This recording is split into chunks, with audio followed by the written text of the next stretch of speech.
ಕರ್ತೃಬದ್ಧಗೆ ನಮಸ್ಕರಿಸಿ ವೇದಿಕೆ ಮೇಲೆ ಇವತ್ತಿನ ಅಡಿಗಲ್ ಸಮಾರಂಭದ ಕಾರ್ಯಕ್ರಮದಲ್ಲಿ ಆಗಮಿಸಿರ್ತಕ್ಕಂಥ ಕಾರ್ಯಕ್ರಮದಲ್ಲಿ ನಾವೆಲ್ಲ ಭಾಗವಹಿಸಿದ್ದೇವೆ. ಇವತ್ತು ನಮ್ಮ ಸರ್ಕಾರ ಅಸ್ತಿತ್ವದಲ್ಲಿ ಬಂದ ಮೇಲೆ ಈ ರಾಜ್ಯದ ಇತಿಹಾಸದಲ್ಲಿ ಯಾರೂ ಮಾಡದೇ ಇರತಕ್ಕಂಥ ಅನೇಕ ಜನಪರ ಕೆಲಸಗಳನ್ನ ಮಾಡಿರ್ತಕ್ಕಂಥದ್ದು ತಮ್ಮೆಲ್ಲರ ಆಶೀರ್ವಾದದಿಂದ ಸನ್ಮಾನ್ಯ ಮಲ್ಲಿಕಾರ್ಜುನ ಖರ್ಗೆ ಸಾಹೇಬರು, ಸಿದ್ದರಾಮಯ್ಯವರು, ಡಿ.ಕೆ. ಶಿವಕುಮಾರ್ ಅವರು ಪಂಚ ಗ್ಯಾರಂಟಿಗಳು 5 ಗ್ಯಾರಂಟಿಗಳನ್ನು ತಂದು ಸಾರ್ವಜನಿಕರಿಗೆ ಸಾಕಷ್ಟು ಸಹಾಯ ಮಾಡಿರ್ತಕ್ಕಂಥದ್ದು ಮತ್ತು ದಿವಂಗತ ಧರ್ಮಸಿಂಗ್ ಸಾಹೇಬರು, ಮಲ್ಲಿಕಾರ್ಜುನ ಖರ್ಗೆ ಸಾಹೇಬರು ಈ ಭಾಗಕ್ಕೆ 371 ತಂದು ಕೂಡ ಸಾಕಷ್ಟು ಅಭಿವೃದ್ಧಿ ಕೂಡ ಈ ಭಾಗದಲ್ಲಿ ಆಗ್ತಾ ಇದೆ ಮತ್ತು ಅನೇಕ ಇಂಜಿನಿಯರ್ಸ್ ಡಾಕ್ಟರ್ಸ್ ಕೂಡ ಆಗ್ತಾ ಇದೆ.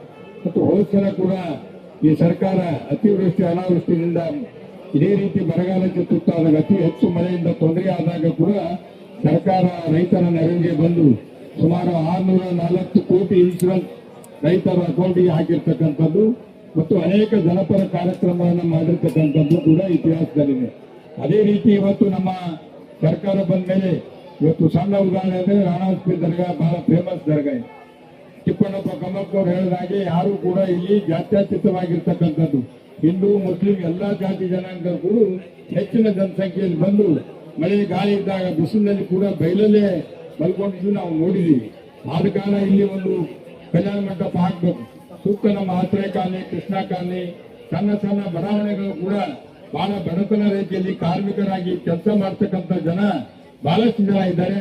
ಅವ್ರಿಗೆ ಅನುಕೂಲ ಆಗ್ಬೇಕಂತ ಹೇಳಿ ಒಂದು 2 ಕೋಟಿ ರೂಪಾಯಿನಲ್ಲಿ ನಮ್ಮ ಜಮೀರ್ ಅಹಮದ್ ಸಾಹೇಬರು ಇದ್ದಾಗ ನಾವು ನಮ್ಮ ಸಾಹೇಬರು ಒಂದು ಲೆಟರ್ ತಗೊಂಡೇನಪ್ಪ ಅಂದ್ರೆ ಇದು ಕಂಪ್ಲೀಟ್ ಕಾಂಪೌಂಡ್ ವಾಲ್ ಹಾಕಬೇಕು ಮತ್ತು ಇಲ್ಲಿ ಸ್ಟೆಪ್ಗಳು ಹಾಕ್ಬೇಕಂತ ಹೇಳಿ ಒಂದು ಎಸ್ಟಿಮೇಟ್ ಮಾಡಿ ಸುಮಾರು 15-20 ಕೋಟಿ ರೂಪಾಯಿನಲ್ಲಿ ಬಂದು ನಾವು ಅವರಿಗೆ ಸಲ್ಲಿಸಿ 2 ಸಲ ಬೆಂಗಳೂರಿಗೆ ಹೋಗಿ ಬಂದಿದ್ದೆವು.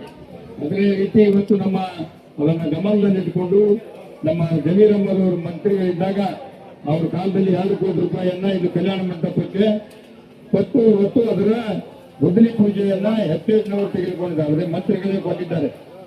ಎಫ್ಟೇಜ್ನವರು ಏನಂತಂದ್ರೆ ಈ ಒಂದು ಸಂಸ್ಥೆ ಸರ್ಕಾರದ ಕಾರ್ಯಕ್ರಮ ಏನೇ ಇದ್ರು ಕೂಡ ಅವರಿಗೆ ಒಂದು ಸರಿ ಅವ್ರು ಏನಪ್ಪಾ ಅಂದ್ರೆ ಈ ಕೆಲಸವನ್ನ ಚೆನ್ನಾಗಿ ಮಾಡ್ಬೇಕಂತ ಹೇಳಿ ಅವರು ಎಲ್ಲರೂ ದುರ್ಗಾರಿ ತಗೊಂಡು ಒಳ್ಳೆ ಕ್ವಾಲಿಟಿ ವರ್ಕ್ ಆಗ್ಬೇಕು, ಕೆಲಸ ಆಗ್ತಕ್ಕಂಥ ರೀತಿಯಲ್ಲಿ ಎಲ್ಲರೂ ನೋಡ್ಬೇಕು.